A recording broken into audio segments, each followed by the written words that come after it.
ಎಲ್ಲರಿಗೂ ನಮಸ್ತೆ. ತಮ್ಮೆಲ್ಲರಿಗೂ ಬೃಂದಾವನ ಬೆಳಕು ಯೂಟ್ಯೂಬ್ ಚಾನಲ್ಗೆ ಆತ್ಮೀಯವಾದಂಥ ಸ್ವಾಗತ. ಹಬ್ಬಗಳ ಮಾಸ ಎನಿಸ್ಕೊಂಡಿರುವಂಥ ಈ ಶ್ರಾವಣ ಮಾಸ ಆರಂಭವಾಗಿದ್ದು, ಶ್ರಾವಣ ಮಾಸವು ಶಿವ ಮತ್ತು ತಾಯಿ ಪಾರ್ವತಿ ದೇವಿಗೆ ಸಮರ್ಪಿತವಾಗಿದೆ. ಈ ಮಾಸದಲ್ಲಿ ಬರುವಂಥ ಸೋಮವಾರದಂತೆ ಮಂಗಳವಾರಕ್ಕೂ ಸಹ ಅಷ್ಟೇ ವಿಶೇಷ ಮಹತ್ವ ಕೊಡಲಾಗಿದೆ. ಪ್ರತಿ ಮಂಗಳವಾರದ ದಿನ ನವ ವಿವಾಹಿತ ಹೆಣ್ಣು ಮಕ್ಕಳು ಮತ್ತು ಮದುವೆಯಾಗಿ ಇನ್ನೂ 5 ವರ್ಷ ಪೂರ್ಣ ಆಗದೇ ಇರತಕ್ಕಂಥ ಹೆಣ್ಮಕ್ಳು ಈ ಮಂಗಳ ಗೌರಿ ವ್ರತವನ್ನು ಆಚರಣೆ ಮಾಡ್ತಾರೆ. ಅವಿವಾಹಿತ ಹೆಣ್ಣು ಮಕ್ಕಳು ಸಹ ಒಳ್ಳೆಯ ಪತಿ ದೇವರನ್ನು ಪಡೆದುಕೊಳ್ಳೋದಕ್ಕೋಸ್ಕರ ಈ ಮಂಗಳ ಗೌರಿ ವ್ರತವನ್ನು ಆಚರಣೆ ಮಾಡ್ತಾರೆ. ಶ್ರಾವಣ ಮಾಸದ ಆರಂಭದಲ್ಲಿಯೇ ಬರುವಂತಹ ಮೊದಲ ವ್ರತವೇ ಈ ಮಂಗಳ ಗೌರಿ ವ್ರತ. ಮಂಗಳ ಗೌರಿ ವ್ರತವನ್ನು ಈ ಕರ್ನಾಟಕ, ಮಹಾರಾಷ್ಟ್ರ, ಆಂಧ್ರ ಪ್ರದೇಶದಂಥ ಜಿಲ್ಲೆಗಳಲ್ಲಿ ಮುಖ್ಯವಾಗಿ ಆಚರಣೆಯನ್ನು ಮಾಡ್ತಾರೆ. ಮಂಗಳ ಗೌರಿ ವ್ರತ ಗೌರಿ ದೇವಿ ಅಂತ ಕರೆಯಲ್ಪಡುವಂಥ ಈ ಪಾರ್ವತಿ ದೇವಿಯನ್ನು ಪೂಜೆ ಮಾಡಲಾಗುತ್ತೆ. ಗಂಡನ ಆಯಸ್ಸು, ಶ್ರೇಯಸ್ಸು, ಮನೆಯಲ್ಲಿ ಸಂಪತ್ತು, ಸುಖ, ಸಮೃದ್ಧಿಯಾಗಿ ಇರಲಿ ಅಂತ ಬೇಡ್ಕೊಂಡು ಈ ಮಂಗಳ ಗೌರಿ ವ್ರತವನ್ನು ಆಚರಣೆ ಮುತ್ತೈದರೆಲ್ಲ ಸೇರಿಕೊಂಡು ಆಚರಣೆ ಮಾಡ್ತಾರೆ. ಈ ಬಾರಿ ಶ್ರಾವಣ ಮಾಸದಲ್ಲಿ ಮಂಗಳ ಗೌರಿ ವ್ರತವನ್ನು ಈಗಾಗಲೇ ಮೊದಲನೇ ವಾರ ಆರಂಭ ಮಾಡಿದ್ದಾರೆ. ಈ ಮಂಗಳ ಗೌರಿ ವ್ರತ ಪ್ರಯೋಜನ ಏನು, ಈ ವ್ರತವನ್ನು ಮಾಡುವಂಥ ವಿಧಾನ ಏನು ಅಂತಕ್ಕಂಥ ಒಂದು ವಿಶೇಷ ಮಾಹಿತಿಗಳನ್ನೆಲ್ಲ ನಾನು ಈ ಒಂದು ವಿಡಿಯೋದಲ್ಲಿ ತಿಳಿಸ್ಕೊಡ್ತೀನಿ. ಎಲ್ಲೂ ಕೂಡ ಸ್ಕಿಪ್ ಮಾಡದೆ ವಿಡಿಯೋವನ್ನು ಪೂರ್ತಿಯಾಗಿ ನೋಡಿ. ಹಾಗಾದರೆ ಮಂಗಳ ಗೌರಿ ವ್ರತವನ್ನು ಯಾಕೆ ಆಚರಣೆ ಮಾಡ್ತಾರೆ? ಹೌದು, ಈಗ ಮದುವೆ ಆಗಿರ್ತಕ್ಕಂಥ ಹುಡುಗಿ ಮದುವೆಯ ಶುಭ ಮುಹೂರ್ತದಲ್ಲಿ ನಡೆಯದೇ ಇದ್ದರೆ ಅಥವಾ ಮದುವೆ ವಿಳಂಬ ಆಗ್ತಾ ಇದ್ದರೆ ಮತ್ತು ಮಂಗಳ ಗೌರಿ ವ್ರತವನ್ನು ಆಚರಣೆ ಮಾಡೋದಕ್ಕೆ ಸಲಹೆ ನೀಡ್ತಾರೆ. ಹಾಗೆ ಜಾತಕದಲ್ಲಿ ಕುಜದೋಷ ಇದ್ದರೆ, ಹುಡುಗಿಯ ಮದುವೆ ವಿಳಂಬ ಆಗ್ತಾ ಇದ್ದರೆ, ಅಂಥ ಪರಿಸ್ಥಿತಿಯಲ್ಲಿ ಈ ಮಂಗಳ ಗೌರಿ ವ್ರತವನ್ನು ಆಚರಿಸೋದ್ರಿಂದ ನಿಮಗೆ ಕುಜದೋಷ ಅನ್ನೋದು ನಿವಾರಣೆ ಆಗ್ತಾ ಹೋಗುತ್ತೆ. ಶ್ರಾವಣ ಮಾಸದಲ್ಲಿ ಬರ್ತಕ್ಕಂಥ 4 ಕೆಲವೊಮ್ಮೆ 5 ಮಂಗಳವಾರ ಕೂಡ ಬರುತ್ತೆ. ಈ ಮಂಗಳವಾರ ದಿನ ಮಂಗಳ ಗೌರಿ ವ್ರತವನ್ನು ವಿವಾಹಿತ ಮಹಿಳೆಯರು ಮದುವೆಯಾದ ಮೊದಲ 5 ವರ್ಷಗಳವರೆಗೂ ಈ ವ್ರತವನ್ನು ಆಚರಣೆ ಮಾಡ್ತಾರೆ. ತಾಯಿಯ ಮನೆಯಲ್ಲಿ ಆಚರಿಸಲಾಗುತ್ತೆ. ನಂತರದ ವರ್ಷಗಳಲ್ಲಿ ಗಂಡನ ಮನೆಯಲ್ಲಿ ಆಚರಿಸುವಂಥ ಪದ್ಧತಿ ಕೂಡ ಇದೆ. ಮದುವೆಯಾದಂಥ ಮೊದಲನೇ ವರ್ಷ ತಾಯಿ ಮನೆಯಲ್ಲಿ ಮಾಡಿಬಿಟ್ಟು ಮುಂದಿನ 4 ವರ್ಷಗಳಲ್ಲಿ ಗಂಡನ ಮನೆಯಲ್ಲಿ ಆಚರಣೆ ಮಾಡ್ತಕ್ಕಂಥ ಪದ್ಧತಿ ಕೂಡ ಇದೆ. ಈ ಒಂದು ಜೀವನದ ಉದ್ದಕ್ಕೂ ಸಹ ಈ ಮಂಗಳ ಗೌರಿ ವ್ರತವನ್ನು ಆಚರಣೆ ಮಾಡೋದ್ರಿಂದನೂ ಕೂಡ ಪ್ರಭು ಶ್ರೀಕೃಷ್ಣ ನಿಮಗೆ ಸೌಭಾಗ್ಯವತಿಯನ್ನು ಅಂದರೆ ದೀರ್ಘಾಯುಷ್ಯ, ದೀರ್ಘ ಸುಮಂಗಲಿತನವನ್ನು ಕೂಡ ಕೊಡ್ತಾನೆ. ಈ ಪಾರ್ವತಿ ದೇವಿಯನ್ನು ನಾವು ಮಂಗಳ ಗೌರಿಯ ಒಂದು ರೂಪದಲ್ಲಿ ಆಕೆಯನ್ನು ಪೂಜೆ ಮಾಡ್ತಕ್ಕಂಥದ್ದಾಗಿದೆ. ಹಾಗಾದರೆ ಈ ಮಂಗಳ ಗೌರಿ ವ್ರತ ಪೂಜಾ ವಿಧಾನ ಹೇಗೆ? ಹೌದು, ವ್ರತದ ದಿನ ಮಹಿಳೆಯರು ಮುಂಜಾನೆ ಬೇಗನೆ ಎದ್ದು ಸ್ನಾನವನ್ನು ಮಾಡಿ ಶುಚಿಭೂತರಾಗಿ ಸಾಂಪ್ರದಾಯಿಕವಾಗಿ ಅಲಂಕಾರವನ್ನು ಮಾಡಿಕೊಂಡು ಕೈಗೆ ಬಳೆ, ತಲೆಗೆ ಹೂವು, ಹಣೆಗೆ ಕುಂಕುಮ ಇಟ್ಕೊಂಡು ಲಕ್ಷ್ಮೀ ಕಳೆಯಿಂದ ಕಂಗೊಳಿಸ್ತಾ ಇರ್ತಾರೆ. ಆ ರೀತಿ ಒಂದು ಕಂಗೊಳಿಸ್ತಕ್ಕಂಥ ಹೆಣ್ಣು ಮಕ್ಕಳು ಸಹ ತುಂಬಾ ಒಂದು ಭಕ್ತಿಯಿಂದ ಈ ಒಂದು ವ್ರತವನ್ನು ಆಚರಣೆ ಮಾಡಬೇಕಾಗತ್ತೆ. ದೇವರ ಕೋಣೆ ಮತ್ತು ದೇವರನ್ನು ಇಡುವಂಥ ಸ್ಥಳದಲ್ಲಿ ರಂಗೋಲಿಯಿಂದ ಅಲಂಕರಿಸಬೇಕು. ಒಂದು ಮಣೆಯನ್ನು ಇಟ್ಟು ಅದರ ಮೇಲೆ ಒಂದು ಬಟ್ಟೆಯನ್ನು ಹಾಸಿ ಅದರ ಮೇಲೆ ಒಂದು ಬೆಳ್ಳಿ ಅಥವಾ ತಾಮ್ರದ ತಟ್ಟೆಯಲ್ಲಿ ಅಕ್ಕಿಯನ್ನು ಹಾಕಿ ಅದರ ಮೇಲೆ ಮಂಗಳ ಗೌರಿಯ ಮುಖವನ್ನು ಪ್ರತಿಷ್ಠಾಪನೆ ಮಾಡಬೇಕು.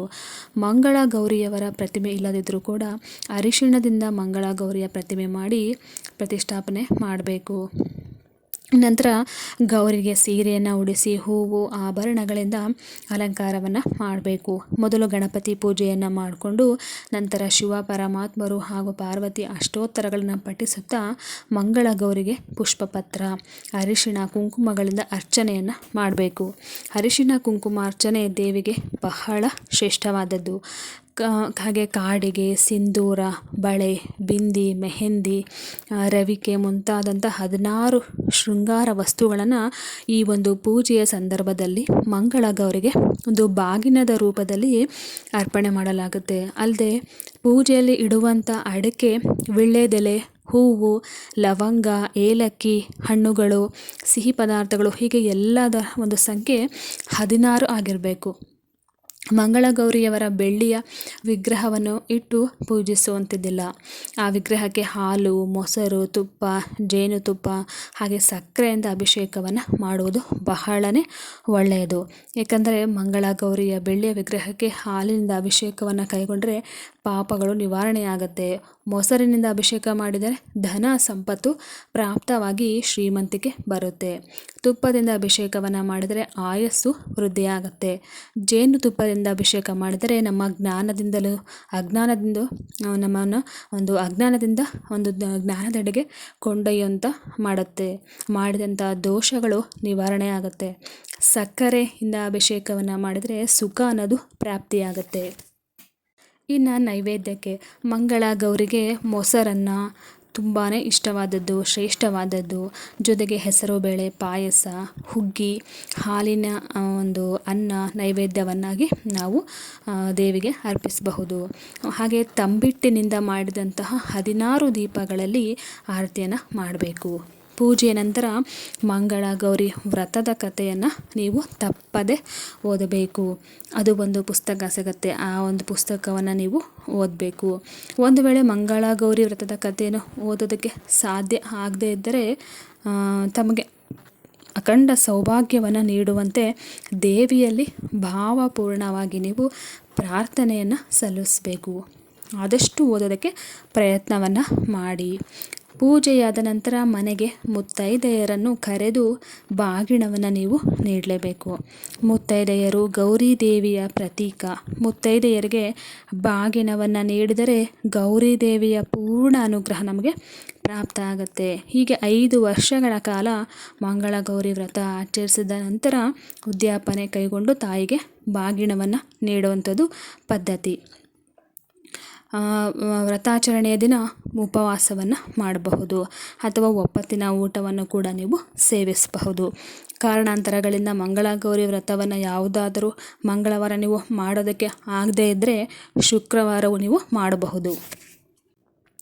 ಈ ಒಂದು ಮಂಗಳ ಗೌರಿ ವ್ರತವನ್ನು ಆಚರಿಸೋದ್ರಿಂದ ಆಗುವಂಥ ಪ್ರಯೋಜನಗಳು ಅಂದರೆ ಮಂಗಳ ಗೌರಿ ವ್ರತವನ್ನು ಆಚರಿಸೋದ್ರಿಂದ ಶಿವದೇವರು ಗೌರಿಯೊಂದಿಗೆ ಅರ್ಧ ದೇಹವನ್ನು ಹಂಚಿಕೊಂಡು ಹೇಗೆ ಅರ್ಧನಾರೀಶ್ವರರಾದರೋ ಹಾಗೆಯೇ ದಂಪತಿಗಳ ನಡುವೆ ಸಾಮರಸ್ಯ ವೃದ್ಧಿಯಾಗ್ತಾ ಹೋಗುತ್ತೆ. ಹೀಗಾಗಿ ವೈವಾಹಿಕ ಜೀವನದಲ್ಲಿ ಸಮಸ್ಯೆಯನ್ನು ಎದುರಿಸ್ತಕ್ಕಂಥ ಒಂದು ಹೆಣ್ಮಕ್ಳು ದಂಪತಿಗಳು ಈ ವ್ರತವನ್ನು ಆಚರಣೆ ಮಾಡಬೇಕು. ಈ ಒಂದು ಸುಲಭವಾದ ಪರಿಹಾರ ಅಂತಂದರೆ ಈ ಒಂದು ಮಂಗಳ ಗೌರಿ ವ್ರತ. ಮಕ್ಕಳಿಲ್ಲದವರು ಮಂಗಳ ಗೌರಿ ವ್ರತವನ್ನು ಆಚರಿಸೋದ್ರಿಂದ ಶೀಘ್ರವೇ ಸಂತಾನ ಭಾಗ್ಯ ಅನ್ನೋದು ಪ್ರಾಪ್ತ ಆಗುತ್ತೆ. ಹಾಗೆ ವಿವಾಹಿತ ಮಹಿಳೆಯರು ಮಂಗಳ ಗೌರಿ ವ್ರತ ಆಚರಿಸೋದ್ರಿಂದ ಪತಿಗೆ ದೀರ್ಘಾಯುಷ್ಯ ಮತ್ತು ಉತ್ತಮವಾದ ಆರೋಗ್ಯ ಅನ್ನೋದು ಸಿಗ್ತಾ ಹೋಗುತ್ತೆ. ಜೊತೆಗೆ ಗಂಡನ ಐಶ್ವರ್ಯ ಕೀರ್ತಿ ವೃದ್ಧಿಯಾಗ್ತಾ ಹೋಗುತ್ತೆ.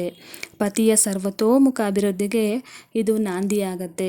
ಅವಿವಾಹಿತ ಮಹಿಳೆಯರು ಈ ಮಂಗಳ ಗೌರಿ ವ್ರತವನ್ನು ಆಚರಿಸೋದ್ರಿಂದ ಅವರ ಇಷ್ಟಾರ್ಥಗಳೆಲ್ಲ ಈಡೇರುತ್ತೆ. ಜೊತೆಗೆ ಅವರ ಇಚ್ಛೆಯಂತೆ ಜೀವನ ಸಂಗಾತಿಯನ್ನು ಕೂಡ ಪಡೆದುಕೊಳ್ಳಬಹುದು.